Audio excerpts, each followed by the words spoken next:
아주 활성화되어 있는데 이 한국이 유독 좀 어려운 분야가 사실 이 운영체제라고 하는 사실 기술이에요. 근데 이제 다른 나라와 대비해 보면 이쪽에 자료 조금 나오는데 우리나라가 기술 격차가 유난히 좀 많고 다른 타국과 비해서 그리고 준비가 조금 되어 있지 않은 분야가 사실 이 분야죠. 근데 오픈소스를 일단 쓰는 곳이 많다는 걸 이제 다 알아요. 그리고 전 세계 100만 개의 상위 도메인을 서비스하면 90%는 다 리눅스로 서비스가 돼요. 슈퍼컴퓨터는 이제 100%다 작년 기준으로 해서 100%다 리눅스가 돌아가요. 오픈소스가 이제 그걸 돌리고 있는 거예요.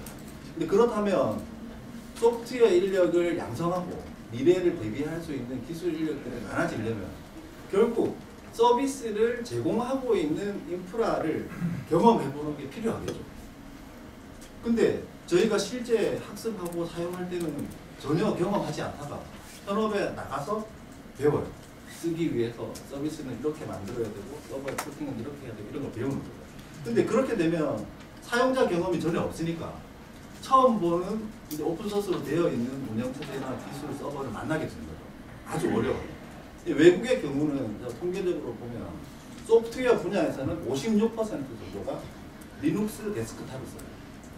저희는 이제 지금 사실 보편화되지 않아요. 제가 이제 하는 일은 그런 부분에서 한국에 그런 걸 쓰고 싶은 사람들이 좀 더 좋은 소프트웨어를 이제 사용할 수 있도록 공급해 주는 일이에요. 그리고 저희 제품은 오픈소스 프로젝트로 운영되기도 하지만 무료고요. 그리고 그냥 다운로드를 받아서 자기가 스스로 소스 코드를 고치고 제작한 다음에 사용할 수도 있고요. 그리고 기업들이 쓰는데도 로열티가 없어요. 그래서 그것 때문에 지금 여러 개 회사들이 사용을 하고 있는 상황입니다. 제 목적은 이걸 이제 한번 깨보는 거예요. 저희가 PC를 사면 항상 당연히 윈도우라고 하는 게 들어있었고 그리고 그 가격이 거기 안에 포함이 있어요. 근데 최근에 이제 글로벌 동향을 보시면 노트북을 구매하실 때 운영체제를 선택하실 수 있도록 하는 이제 글로벌 온라인 샵들이 나와요. 델 같은 곳에서. 근데 국내에서는 아직도 뭔가 구매하실 때 운영체제를 선택할 수 있는 권리는 없죠. 가격이 거기 들어있어요. 그래서 운영체제를 덜어내고 여러분이 원하는 어떤 걸 이제 설치하게 되는 걸 지금 옵션을 주는 거예요. 그렇다면 누구나 무료로 쓸 수 있는 어떤 OS가 있다면 여러분들이 쓰는 환경에 비용을 빼고 원하는 걸 선택해서도 쓸 수 있겠죠. 근데 그런 걸 보급하는 일을 이제 제가 하고 있습니다. 자, 이제 구성은 첫 번째는 오픈소스를 조금 이야기 드릴 거고요. 오픈소스를 이제 잘 모르실 수도 있고 그리고 뭐 얘긴 들었지만 실제로 자세히 안 들여다보시는까지 들여다보실 수 있도록 만들 거고. 두 번째는 이제 두 번째 챕터는 여러분이 다 잘 아시는 거라서 아마 그냥 조금 다르게 패스를 하면 될 것 같아요. 마지막 챕터는 저희가 제품 소개하는 장사 비슷한 어떤 스토리들인데 뭐 그거에 대해 간략하게 진행을 하고 전체 한 30분 정도로 구성을 해서 진행하도록 하겠습니다. 소프트웨어의 혁명 오픈소스라고 제가 타이틀을 들었는데 실제 오픈소스라고 이야기하면 제일 이제 대명사는 리눅스입니다. 그게 모든 지금 사람들이 이제 알고 있는 단어인데 근데 이 리눅스는 사실 그 리눅스가 시작되기 이전에 문화적인 어떤 흐름이 있었어요. 그게 1984년도에 자유 소프트웨어 운동이라는 게 있었습니다. 프리 소프트웨어 파운데이션이 주도를 해서 그 자유 소프트웨어 운동은 이게 어떤 거냐면 그 프로그램의 소스 코드를 그 누구나 접근해서 다운로드 받고 그걸 누구나 고쳐서 같이 사용했으면 좋지 않겠냐 이런 운동을 한 거죠. 근데 그 당시에 어떤 이제 운동을 주도하던 리차드 스트로만 같은 이제 그런 분들이 이제 그걸 주도를 했는데 그 당시에 시장은 그 미국에서 라이선스 특허법 같은 게 이제 막 생기고 소프트웨어에 대한 저작권법들이 막 생기고 이런 분위기에 두 가지 진영이 막 각축을 하고 있었어요. 근데 여기에 이제 불을 붙게 된 게 그 리눅스 토발즈가 만든 리눅스 커널이라고 하는 프로젝트예요. 그 프로젝트를 공개하면서 실제 우리가 가져다 쓸 수 있는 리눅스라고 하는 커널이 생긴 거고 거기에 전 세계 많은 개발자들이 붙어서 이제 운영체제라는 형태로 사실 만들어지게 되죠. 근데 이 특징은 일단 라이선스 비용이 없어요. 여러분들이 소프트웨어로 무언가 만들고 싶을 때 그냥 가져다가 쓰시면 돼요. 단 이제 그 원 제작자가 말하고 있는 규칙을 몇 가지 지켜야 되는 거예요. 예를 들어서 제가 만들고 그냥 무료로 쓰시면 돼요. 하지만 제가 원하는 건 제 이름은 지우지 마세요. 제가 만들었다는 건 표시해 주세요. 자, 이런 정도가 있는 거죠. 근데 이제 기업에서 쓸 때 이거 우리가 만든 걸 하고 싶어. 이렇게 해서 라이선스를 지웁니다. 그리고 자기 이름을 적어요. 이런 걸 이제 컴플라이언스에서 검출해서 이야기하고 지금 논의되고 있는 거고, 그런 게 요즘 이제 우리나라 대기업들 여러 소송들 보셨을 거예요. 뭐 오픈소스를 했는데 라이선스 위반으로 검출된다고 하는 게 그런 부분입니다. 그래서 제작자가 의도한 몇 가지 규칙을 잘 준수하기만 하면 아주 자유롭게 사용할 수 있는 게 오픈소스 이거든요. 리눅스를 제가 이야기 드리려고 하는 이유는 사실 점유율 때문에. 여러분 리눅스가 세상에 얼마나 많이 쓰이는지 지금 잘 모르실 거예요. 근데 안드로이드 폰이 많이 쓰인다는 건 아시죠? 근데 안드로이드 폰은 리눅스 커널을 제작해서 만든 거예요. 그러니까 오픈소스로 시작된 프로젝트가 없으면 안드로이드는 탄생할 수도 없고, 그리고 전 세계에 보면 모바일 OS를 차지하고 있는 80%는 안드로이드예요. 결국 여러분이 쓰고 있는 대부분의 모바일 기기 80%는 오픈소스로 되어 있는 거죠. 뿐만 아니고 인베디드로 작동되는 부분들, 뭐 하드웨어에 탑재되어서 무언가 작동이 되고 있어요. 그러면 그 밑에 들어있는 건 운영체제라고 하는 게 들어가 있겠대요. 여러분이 움직일 수 있는 뭐 미러, IoT 기기들, 각종 뭐 자동차 이런 장비들 모든 게 인베디드 안에 OS가 들어가겠죠. 거기 있는 커널도 다 리눅스 커널이에요. 왜 그러냐면 소스 코드를 보고 저에게 맞게 개작해서 제 제품을 만들 수 있어야 제가 최적화된 제품을 만들 수 있겠죠. 하지만 윈도우라든지 맥OS라든지 그런 OS들은 소스 코드가 공개되어 있지 않아요. 자사의 자산인 거죠. 그 자산을 가지고 무언가 제품을 만들려면 로열티를 내야 되고 기술 협약을 해야 됩니다. 따라서 시장에서 빠르게 성장하고 싶은 규모가 작은 팀들은 선택지가 별로 없어요. 오픈소스를 사용하셔야지 됩니다. 이 시장에 보면 운영체제 마켓의 지금 이제 상태들 최근 자료입니다. 근데 여기 주목해서 보셔야 되는 게 뭐 수치가 중요한 게 아니라 여러분 생각보다 훨씬 다양한 운영체제를 글로벌 전체에 사용하고 있다고 보셔야 돼요.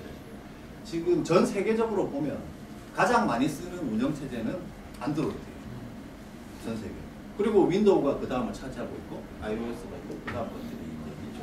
금방 말씀드렸다시피 이제 오픈소스로 되어 있는 안드로이드는 결국 그 오픈소스를 쓰는 문화가 없었으면 사실 시장을 이만큼 차지하기 힘들었어요. 그리고 미국 같은 경우는 윈도우, iOS, 안드로이드를 순서로 사용을 하고 있고, 중국 같은 경우를 근데 유의해서 보셔야 됩니다. 중국이 61%가 이제 안드로이드를 사용해요. 다른 데보다 훨씬 높죠. 왜 그러냐면 중국은 탈미국 정책을 한 지 이제 10여 년이 지났어요. 근데 탈미국으로 선택을 한 게 오픈소스를 잘 개작해서 국가가 쓸 수 있는 걸로 만들겠다였어요. 그래서 중국 정부는 제가 저번 주에 중국 정부 측 사람들이랑 만나서 중국의 개방형 OS를 테스트하는 부서의 분들하고 이야기를 했습니다. 중국 정부에 도대체 뭐 쓰냐? 정부는 기린, 그리고 민간에서는 이제 디핀이라는 리눅스를 많이 사용한다고 하시더라고요. 중국 정부는 이제 그런 기조가 자리 잡았다고 보셔야 됩니다. 우리나라는 이제 윈도우가 조금 더 많죠. 다른 나라들에 비해서. 실제 데스크탑을 쓰는 사용자들의 조사를 보면 98% 정도예요. 98%는 그냥 윈도우를 쓰신다. 그래서 여러분들이 생각하는 컴퓨터 운영체제는 다 윈도우라고 일단 인식을 하시는 거예요. 근데 제가 아까 그 프리젠터를 뽑으면서 준비하시는 분들 제가 쓰는 게 지금 그 윈도우가 아니에요. 제가 이 쓰고 있는 게 저희 제품입니다. 근데 실제 뭐 모든 행사나 오퍼레이션을 할 때 제가 사용을 하는데 전혀 사용하는데 지장이 없는데도 겁을 많이 내세요. 안 써보셔가지고 완전히 똑같습니다. 그 두 번째 얘기 드릴 건 이제 지금 학습혁명 포럼 오늘 발표잖아요. 이게 주저가 딱 맞아요. 제가 이 한 몇 년 전에 이게 한 10여 년 전에 동영상이에요. 근데 한국어로 된 자막이 없어서 제가 한국어 자막을 이제 더빙해서 만든 다음에 유튜브에 이제 공유를 해준 겁니다. 근데 이게 어떤 이야기냐면 자유 소프트웨어 운동의 20년을 추적한 다큐멘터리. 제목은 레볼루션 OS. 그러니까 OS 시장에 혁명이 어떻게 이루어져서 현재 조금 전에 보셨던 것처럼 막 오픈 소스가 전 세계에 가장 많이 쓰는 게 될 수 있어요. 그런 걸 추적해서 보실 수 있는 거예요. 보시고 구독과 좋아요 이런 거 한번 해주시고. 그리고 한 가지 말씀드리고 싶은 건 위키피디아입니다. 브리테니커 백과사전이 그 전까지 전 세계 1위였죠. 위키피디아가 나오기 전에. 근데 위키피디아를 지금은 안 쓰는 사람이 없어요. 미국에 공부를 하면 위키피디아에 있는 게 그냥 지식이 됩니다. 근데 위키피디아는 어떻게 만들어지나요? 사용자가 내용을 읽어보고 맞지 않다고 생각되면 보정을 하는 참여에 의해서 만들어지는 지식체계예요. 누군가 편집자가 조사해서 백과사전을 적는 게 아니에요. 사용자들이 참여하는 순기능이 정제되어서 만들어지는 오픈소스로 된 오픈소스 문화를 적용한 공유의 결정체라고 보실 수 있어요. 이러한 것들이 많이 세상을 흔들고 있는 이유는 바로 오픈소스가 가지고 있는 문화 때문입니다. 문화적인 걸 한번 보셔야 돼요. 그래서 이 오픈소스 문화는 아주 많이 생각보다 더 확산되고 있어요. 일단 여러분이 들어보셨던 오픈소스 소프트웨어 많이 가지고 와서 쓰시거든요. 개발자분들은 많이 쓰시고 현업에서도 많이 사용을 하세요. 근데 그런 단어 말고 오픈소스 하드웨어라는 단어도 등장을 합니다. 예를 들면 제가 하드웨어를 설계했어요. 그리고 설계한 도면을 그대로 공개하고 그걸 남들도 다 쓸 수 있도록 하는 거예요. 아두이노 이런 얘기 들어보셨죠? 라즈베리 파이. 요즘 메이커 교육이 이루어질 수 있는 그 토대는 바로 오픈소스 하드웨어가 그걸 공유하고 그 정신을 그대로 계승을 하고 있기 때문에.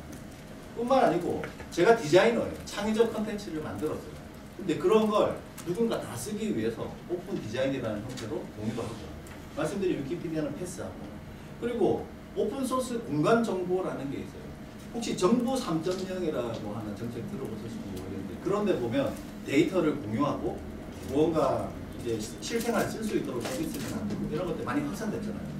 사실 그 운동의 기조는 결국 오픈소스 컬처예요. 그래서 뭐 오픈 API 너무 많이 들어보셨을 거고 그리고 잘 아시는 이제 개방형 교육 환경 누구나 강의를 들을 수 있는 이제 메시브한 교육 환경을 이제 만들어서 공유하고 있는 거죠.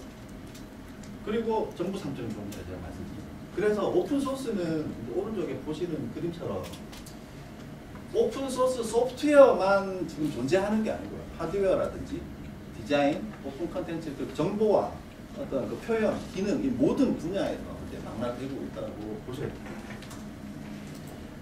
이 산업에서 오픈소스를 쓰고 있는 것들 제가 한번 담아봤는데 실제 소프트웨어 분야에서는 이렇게 많은 소프트웨어가 있죠, 당연히. 하지만 데이터를 활용하는 분야에서도 한국의 공공 데이터 포털이라든지 그리고 서울시의 열린 데이터라든지 이런 것들이 결국 오픈 데이터를 공급해서 그걸 활용해서 사회를 좋게 만들고 있습니다. 그리고 이쪽은 이제 오픈소스 하드웨어, 오픈소스 하드웨어에 있습니다. 요거는 패스할게요. 요건 너무나 잘 아실 거라서. 그리고 이제 국가적 변화를 좀 보셔야 되는데 국가가 얼마 전부터 이제 개방, 공유, 참여 이런 키워드들을 많이 쓰기 시작했습니다. 이 키워드들은 사실 오픈소스 컬처를 보시면 그 단어가 그대로 사용되고 있는 단어입니다. 그 이야기는 지금 현재 사람들이 참여에 의한 협력을 하고 또 상생할 수 있는 길을 찾고 있는데 소프트웨어 분야에서 오픈소스가 소프트웨어 분야에서 혁신을 해왔던 히스토리는 여러분들이 바꾸고 싶은 어떤 문화 그 트렌드를 반영하고 있다는 거죠. 그래서 한번 그쪽 분야를 지켜보시면 좀 힌트를 얻을 수 있는 게 많아요. 이런 기조를 반영해서 해외 정부들의 오픈소스를 쓰는 동향들이 있는데 해외 정부들은 어떻게 쓰고 있냐면 전자정부 측면에서 쓰시는 게 있습니다. 전자정부에서 오픈소스로 프로젝트를 다 하고 그걸 다 공개해서 부처마다 활용할 수 있는 재활용의 에셋으로 줍니다. 그러면 EA 관점에서 볼 때 자원이 재활용될 수 있는 표준화된 에셋들이 많아지고 예산도 절감되고 그런 효과들이 있는 거죠. 그리고 두 번째는 클라우드로 전환이 되기 위해서 사용을 하고 있습니다. 왜냐하면 클라우드로 전환한다는 말은 서버 인스턴스가 많아지고 사용자 숫자가 많아지니까 OS의 라이선스가 다 증가되는 거죠. 그러면 이제 그 비용을 예산 절감해서 다른 데 좋은 데 쓰기 위해서는 예산 절감의 어떤 측면으로 오픈소스를 쓸 수밖에 없는 거죠. 그리고 공공정보를 개발하는 건 조금 전에 설명드렸던 데이터. 미국은 사실 이제 이런 부분이 있어요. 그런 일을 하시는 오픈 거버먼트에 있는 멤버분들이 할 수 있는 커뮤니티가 좀 많이 발전되어 있어요. 근데 우리나라는 이제 정보화를 하시는 담당자분들이 가장 어려워하시는 게 뭐 물어볼 데도 없고 대화를 해서 알 수 있는 정보도 없고 근데 정책을 해야 돼요. 일은 해야 돼요. 그러면 이제 업체를 부르는 수밖에 없는 거예요. 근데 업체를 부른다는 의미는 업체가 제가 팔 수 있는 것만 설명하겠죠. 그러면 바른 중립적인 걸 내리기가 어려운 거예요. 그래서 이제 그런 커뮤니티가 사실 활성화되지 않기 때문에 이 정책을 수립할 때 아주 기술 중립적인 의견을 가지고 정책 수립이 어렵습니다. 한국이. 한국의 ICT R&D 정책은 패스를 할게요. 너무 오늘 잘 아시는 분들이 많이 오셔가지고 패스를 하고. 제가 이제 말씀드리고 싶은 이제 또 다른 패러다임은 개방형 혁신 패러다임입니다. 여러분들 개방형 혁신 패러다임이라는 게 뭐 단어로 보니까 이게 뭔가 어려운 얘기 같지만 실제 정의하자면 이런 겁니다. 기존에 저희가 어떤 일을 했어요. 그때는 우리 팀, 우리 안에 있는 자원, 우리가 연구하고 우리가 개발한 걸 가지고 만들어서 남에게 공급하는 형태의 일을 하셨죠. 근데 기업들이 이제 다 변하고 있어요. 우리끼리 하는 것만으로는 돈이 너무 많이 들어가고 좋은 제품이 나오지도 않고 사용자들한테 피드백을 받지 않아서 고쳐야 될 게 너무 많은 상태들을 겪은 거죠. 그래서 개방형 혁신 패러다임을 쓰는 첫째, 제품이나 솔루션을 개발하는 연구개발 분야에서 많이 바뀌고 있어요. 그 대표적인 예가 구글 같은 곳이죠. 뭔가 만들면 세상에 공개를 해버려요. 깃허브에 공개를 해버려요. 그리고 사람들이 막 써요. 그러면 데이터를 수집하고 사용자 피드백을 받으면서 자사의 제품 라인을 갖춰버려요. 왜냐?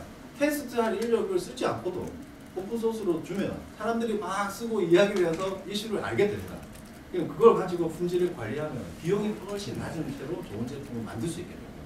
이러한 개방형 혁신 패러다임을 아주 중요하게 지켜보셔야 돼요.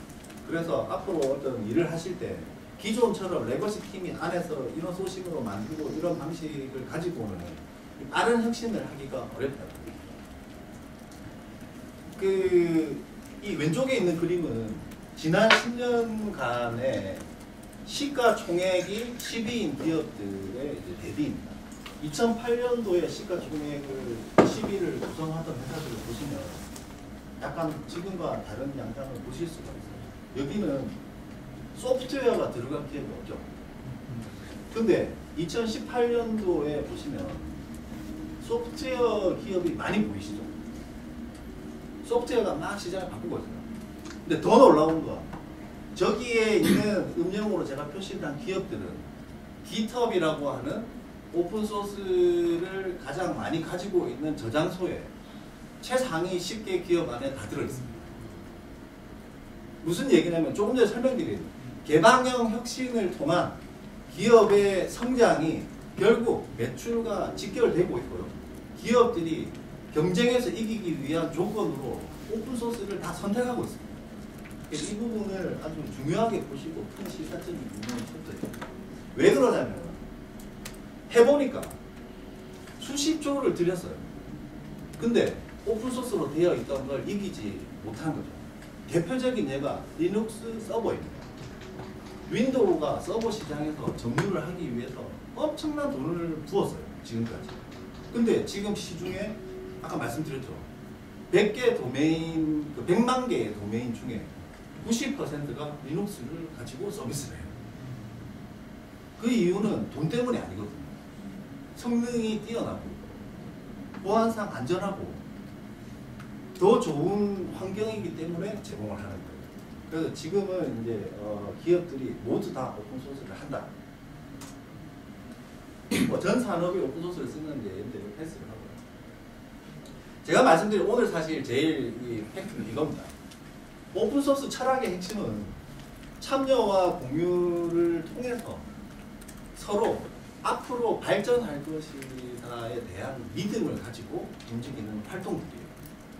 뭐 오늘 오신 분들은 너무나 이제 여기 잘 아시는 분들인 것 같아요. 제가 오늘 얘기 들어보고 깜짝 놀랐다고 하는 이유도 그 제가 익히 알고 있는 오픈소스 생태계에 있는 어떤 문화적 기조 그게 그대로 반영된 이야기들을 많이 하시더라고요. 뭐 설립 되시면서 얘기를 들으니까 실제 오픈소스 철학은 여러분이 하려고 하는 교육혁신과 아주 유사합니다. 참여와 공유를 통해서 학생들도 그리고 선생님도 더 좋은 게 될 거라고 하는 믿음을 가지고 움직이는 기조이고 그 문화를 지금 20년 이상 해온 게 이제 오픈소스 컬처이기 때문에 그런 부분에 대한 관심을 좀 가져보시면 여러분의 어떤 문제를 해결하는 데 큰 도움이 될 거라고 생각합니다. 현재입니다. 제가 한 15년 전에 매일같이 하던 일이 뭐였냐면 마이크로소프트에서 리눅스는 보안에 너무 취약해. 리눅스는 쓸 수가 없어. 이런 기사를 계속 내는 거예요. 근데 그 당시에 제 일이 뭐였냐면 정부 행정부처에 오픈소스를 쓰시는 부처의 어려움을 받아서 기술 지원을 해드리고 컨설팅을 해드리고 이런 일이었어요. 그러니까 매일같이 보고서죠. 야, MS가 이번에 뭐 발표 나왔는데 니 이거 오픈소스 안 좋다는데? 어떻게 반박자를 줘봐. 그러면 매일같이 쓰는 거예요. 근데 이제 MS 측에서 이렇게 이야기를 합니다. 마이크로소프트는 리눅스를 사랑한다. 왜 그러냐면 클라우드 때문입니다. 클라우드 시장에서 실제 이제 MS가 아주 강자로 막 떠오르고 있어요. 아마존하고 이제 막 경쟁을 하면서 성장했어요. 근데 지금 마이크로소프트가 하는 애저라는 서비스 안에는 마이크로소프트가 만든 데이터베이스가 있어요. MS 스퀘어이라는 게 있습니다. 근데 그걸 팔지 않아요. 포스트그레스QL이라고 하는 오픈소스 데이터베이스를 팔아요. 자기가 만든 제품이 있는데 이제 그렇게 선택을 하고 있는 거죠. 그리고 그 서버에 올라가는 인스턴스도 우분투라고 하는 오픈소스 OS를 공급하고 있어요. 그러니까 MS가 아주 현명한 거죠. 시장에 보니까 이거 수용해야 되는 시기가 됐고. 그리고 아까 말씀드린 GitHub이라는 사이트는 결국 MS가 인수했어요. 전 세계 오픈소스 개발자가 가장 많은 곳인데 MS가 이제 인수를 했죠. MS는 이제 오픈소스를 사랑하는 기업이죠. 두 번째 챕터는 제가 이제 교육 환경 변화인데 이 부분은 제가 패스를 하고 싶은 이유가 너무 잘 아실 겁니다. 에듀텍이 약진을 하고 있고 뭐 글로벌 기업 평가를 하고 있고 요거 한 가지 보고 가실게요. 이게 저 오른쪽이 요즘 개발자들의 이력서입니다. 이 왼쪽이 지금 여러분들이 생각하는 이제 이력서죠. 요즘 개발자들은 이력서를 저렇게 냅니다. 소셜 레퓨테이션을 베이스로 해서 그냥 링크를 던집니다. 그러면 저희는 프로젝트를 뭘 했냐, 얼마나 많이 답변했냐, 그걸 보고 채용합니다. 지금 현재 글로벌 기업들은 전부 개발자를 오픈소스 프로젝트에서 채용합니다. 왜? 좋은 개발자를 채용하고 싶은데 실제 소스 코드를 만들고 써본 경험이 있으면 가장 확실하게 선별할 수 있겠죠. 따라서 저런 식으로 이력서가 바뀌고 있다는 걸 아셔야 되고 거기에 맞게 교육도 맞춰가야 되겠죠. 뭐 이거 잘 아시겠죠? X세대 다음에 X세대 그리고 플립들은 잘 아시고 게임패키지 뭐 이쪽은 좀 패스를 하세요. 네, 그래서 이제 요즘 이제 미국 시장 네네.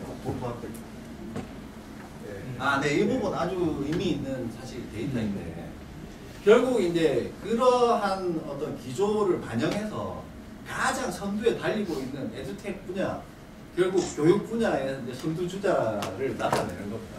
실제 세계 3대 공룡 소프트웨어를 하는 회사들이 다 같이 여기에 뛰어들고 있습니다. 왜냐하면 전 세계 산업의 40% 이상이 에듀테크 산업이에요. 그러니까 전 세계 여러 개 도메인이 있잖아요. 산업 도메인. 근데 40%가 에듀텍 시장이에요. 그러니까 이 메이저 3사가 막 다 뛰어들었어요. 근데 지금 이제 시장을 점유하고 있는 미국의 마켓시어를 보시면 이렇게 막 약진을 해서 구글이 현재 이제 60%까지 갔습니다. 이 미국 시장에서. 그 두 개의 회사들도 있지만 이제 막 이 정도에서는 되게 기사도 많이 나오고 막 그랬어요. 근데 지금 이런 상태가 되어 있는 거죠. 현재 최근 상태. 뭐 이런 부분을 사실 왜 얘기 드리냐면 왜 저렇게 메이저 3대가 에듀텍 분야에 이렇게 많은 투자를 하고 많은 점유율을 높이기 위한 노력을 하는지 사실 말씀드리려고. 그 미국 교육 시장은 뭐 잘 아시겠지만 실제로 구글 클래스룸이 이제 뭐 아주 보편화되고 있는 상태입니다. 구글 클래스룸. 뭐 한국에서는 뭐 시범적으로 쓰시는 학교도 있고 제가 조사해 보니까 260개 정도 되는 이제 초중고 대학을 포함한 곳에서 구글 클래스룸을 현재 쓰고 계시더라고요. 근데 뭐 미국 같은 경우는 아주 많이 쓰고 있는 거예요. 근데 크롬북이 장단점이 있습니다. 여러분들이 뭐 크롬북 쓰면 다 될 거다 이렇게 생각하지만 실제 크롬북은 교육 클라우드에 최적화되어 있다는 장점을 가지고 있죠. 때문에 여러분이 그냥 학생 아이디로 로그인을 하면 그때 환경을 그대로 쓸 수 있고 그리고 기기를 관리하지 않아도 되니까 기기 관리 부담이 없고 그러면 학교 측에서 아주 좋죠. 하지만 이제 오른쪽에 보시는 것처럼 약간 이제 국내 환경에서 쓰기에는 어려운 부분들이 있습니다.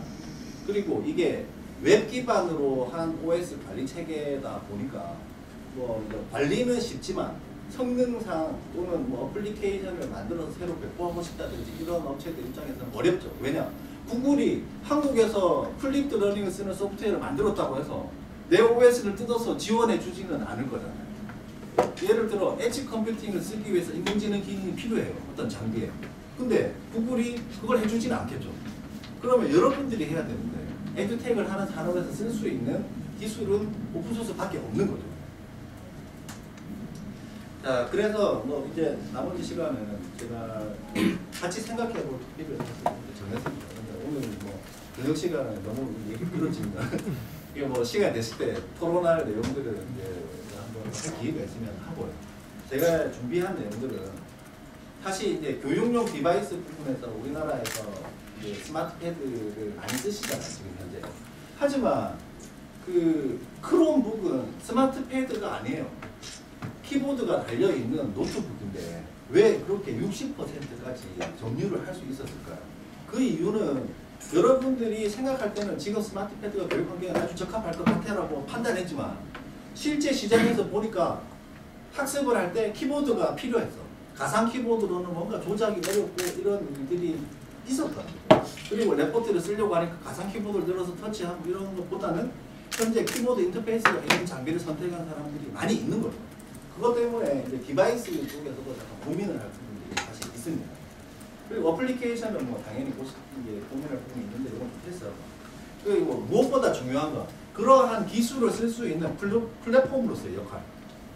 구글은 클래스룸이 있잖아요. 구글 클래스룸으로 교육을 개설하고 쓰시고 관리하고 할 수 있는 플랫폼 서비스를 가지고 있잖아요. 하지만 우리나라에는 그걸 쓸 수 있는 게 없죠. 그래서 여러분이 이제 에듀텍을 사실 어떤 그 기술을 생각할 때 가장 먼저 생각해야 되는 건 소프트웨어 에셋들이 아니에요.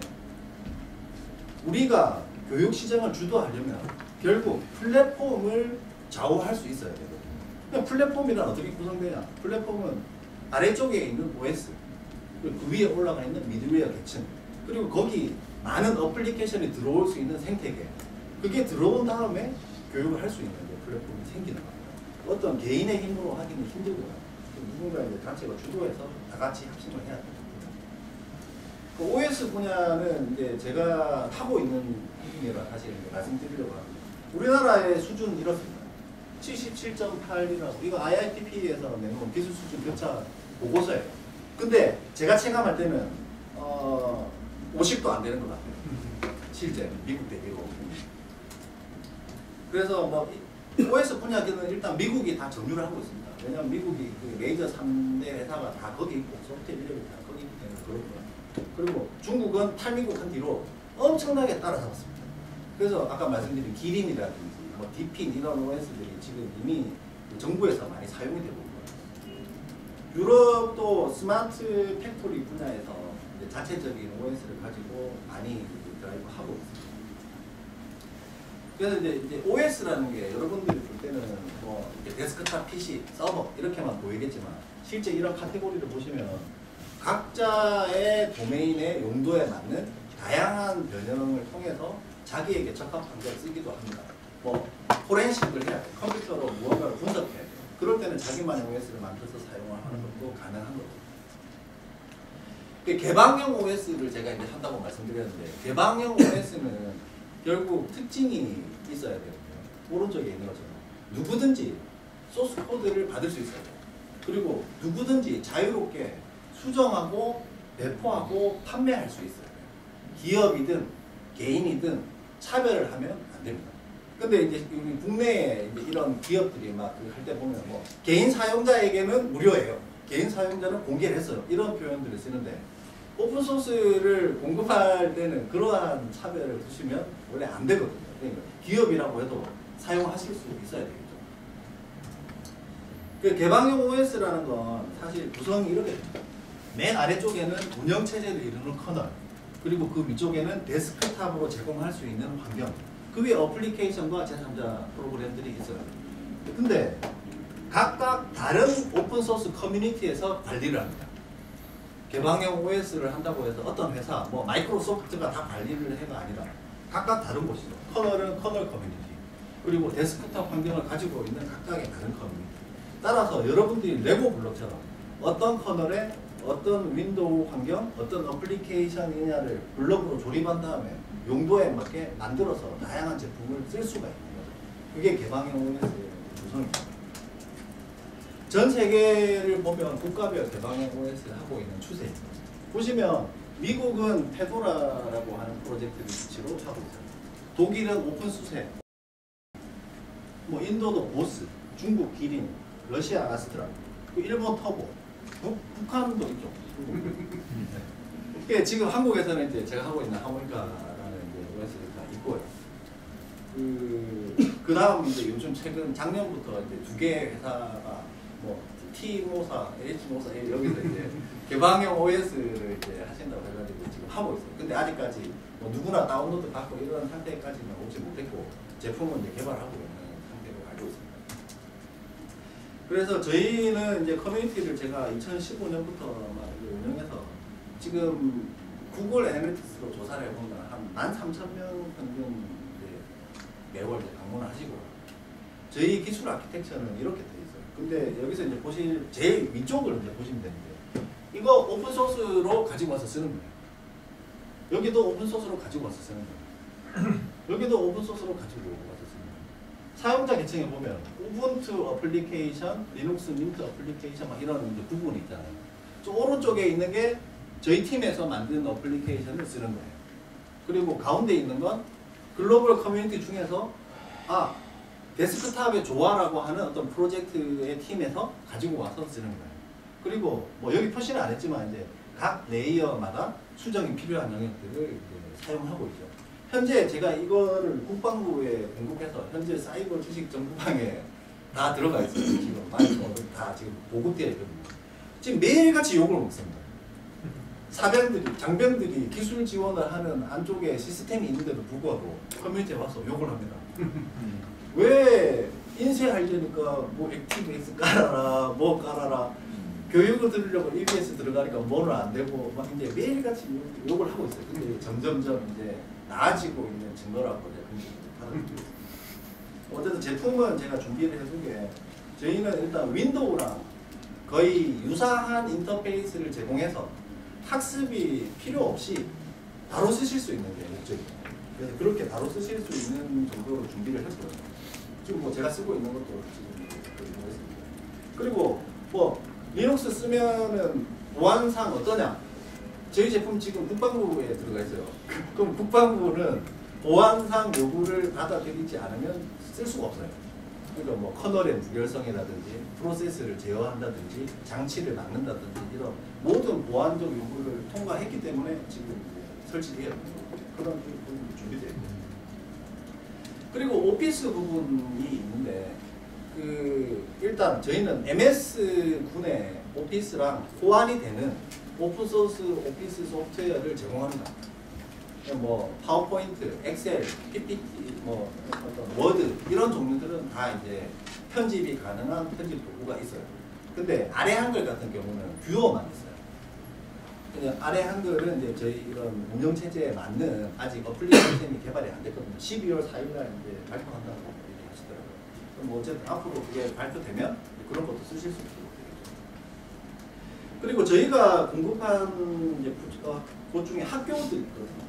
학교들 쓸 수 있는 원격 관리, 교육에 쓸 수 있는 서비스가 준비되어져 있고. 그리고 이제 이 화면은 실제 지금 이제 그 국방부에 쓰고 있는 어떤 그 관제센터 화면인데, 뭐 원격에서 방문하지 않고 뭐 PC를 재설치하거나 뭐 장애가 생기거나 이런 게 생기잖아요. 벽오직 같은 곳에. 그런 곳에 원격에서 기술 지원을 할 수 있는 형태의 기술도 탑재되어 있어요. 학교에 저희가 보급 사업 2016년도에 했거든요. 그래서 뭐 초등학교의 실습실이라든지 중고등학교에서 사용하는 정도로 썼는데 그때 반응 되게 좋았어요. 왜냐하면 이 OS를 이제 제어할 수 있으니까 선생님들이 원하는 통제 한꺼번에 실습실의 애들을 다 잠그고 싶어요. 그리고 한꺼번에 어떤 제어를 하고 싶어요. 그런 것들에 저희가 뭐 발빠르게 대응해가지고 제공해드리는 그런 반응들이 좋았고요. 국방부에서는 이제 화상 면회 시스템으로도 지금 사용되고 있잖아요. 그 부모님이 워낙 거리가 멀어서 병사를 면회하기 힘들잖아요. 그럼 온라인으로 신청을 하시면 그냥 온라인 캠을 이용해서 화상으로 회의를 하고 면회할 수 있는 시스템 그런 것도 사용되고 있고요. 요거는 이제 PC방 관리 프로그램이라고 해서 사지방 안에 있는 사이버 지식 정보방을 관리할 수 있는, 여러분 그 게임방 가시면 게임방 관리 프로그램이라고 생각하시면 돼요. 오른쪽에 막 과금 나오고 뭐 어떤 정보 나오고 막 이렇게 하는 건데 이제 사병을 대상으로 그러니까 저희가 준비를 하고 있는 어떤 프로젝트의 구성은 하모니카라고 하는 이제 OS 프로젝트를 배포하고 있는 커뮤니티 사이트가 있고요. 저 오른쪽에 보시는 사이트. 그리고 모든 소스 코드가 공개되어 있는 GitHub의 저장소가 있고요. 거기 안에는 이 하모니카 OS만 있는 게 아니고 30개 정도 되는 프로젝트들이 있어요. 오픈소스 프로젝트. 사실 이제 다른 회사들도 참여하고 막 이러면 좋은데 아직까지 참여율이 저조합니다. 그러니까 여러분들에게 지금 알리지도 않았고 제가 이제 사실 공식적으로 올해부터만 알리고 다니기 때문에 처음 들어보시면 좀 아는 거예요. 그리고 그걸 배포해서 쓰기 위한 이제 패키지, 바이너리 패키지가 들어있는 저장소로 런치패드라고 하는 걸 사용합니다. 그리고 최근에 이제 국내 오픈소스 쓰시는 분들 위해서 이제 미러 서버를 저희가 직접 구축해가지고 지금까지는 미러 서버 구축에 제공하는 데가 카카오, 카이스트 밖에 없어요. 한국에서. 그래서 이제 저희가 이거 안 되겠다 좀 더 해서 준비해. 얼마 전에 카이스트 미러 서버 문제가 있어가지고 한번 이슈가 됐었거든요. 그래서 거기에 맞춰서 지금 준비해서 제공하고 있습니다. 그 저희 혼자 하는 게 아니고 사실 이제 이런 걱정이 있으시잖아요. 그러면 니네가 만들어서 오픈소스로 한다고 하는데 그럼 니네도 다른 회사랑 똑같이 하냐? 만약에 니네가 업데이트를 중지하면 니네가 보안 패치가 안 해주면 또는 니네가 회사 작으니까 망하면 그런 캐스션이 있잖아요. 근데 오픈소스로 프로젝트를 커뮤니티를 한다는 의미는 제가 망해도 존속될 수 있는 생태계를 만든다는 거예요. 그것 때문에 지금 제가 가장 노력하고 있는 게 이런 커뮤니티 안에 여러 개의 회사들이 들어와서 같이 모든 일을 했으면 좋겠다고 하는 생각이고요. 그걸 구성해서 가지고 있습니다. 그리고 얼마 전 제가 저번 발표회는 이제 얘기 없었는데 최근에 저희가 저번 주에 전시회를 하나 했어요. 이제 하모니카 OS를 가지고 쓸 수 있는 여러 가지 분야를 합니다. 이제 교육 현장에 이거 많이 보시는 모습이고 스크래치 같은 어떤 코딩, 온라인 코딩 교육적으로 그 기기를 붙여서 하시는 부분. 그게 지금 그 저희가 공급하는 무료로 드리는 OS를 이용해서도 지금 이런 것들이 충분히 다 가능하고요. 여러분이 교육 환경에서 쓰실 수 있는 준비는 아주 훌륭한 수준으로 되어 있다고 말씀드리겠습니다. 뭐 이제 저희 기사들도 테스트를 하고. 제가 이제 말씀드리고 싶은 부분은 앞쪽에 구글의 예를 들면서 점유율 60%를 가지게 되고 플랫폼으로서 강자가 되고 시장을 주도하는 이런 걸 했잖아요. 그러면 우리는 어떨까요? 한국에서는 도대체 그럼 좋은 교육 혁신을 하려면 뭐가 있어야 돼요?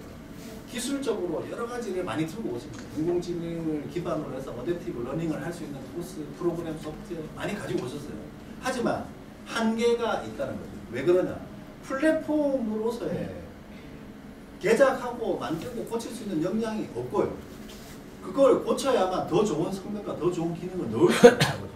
예를 들어 인공지능을 잘 활용하려고 해서 GPU 기능을 극대화해야 돼요.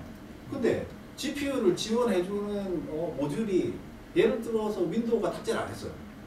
또는 맥OS 탑재를 안 했어요. 그럼 우리 기술을 쓸 수 있는 방법이 있나요? 없는 거죠. 따라서 에듀텍이라는 게 이루어지려면 디바이스를 제어하는 드라이버 그리고 OS가 가지고 있는 인프라의 주요한 기능 그런 걸 이용할 수 있는 환경이 활성화되어야지 되거든요. 근데 아직 이제 시장이 여기가 뭐 활발하지 않으니까 저희도 지금 이제 시작을 하는 단계고 저희 회사도 제품을 뭐 밖에다가 들고 가서 이렇게 한 게 거의 없었다고 말씀드렸잖아요.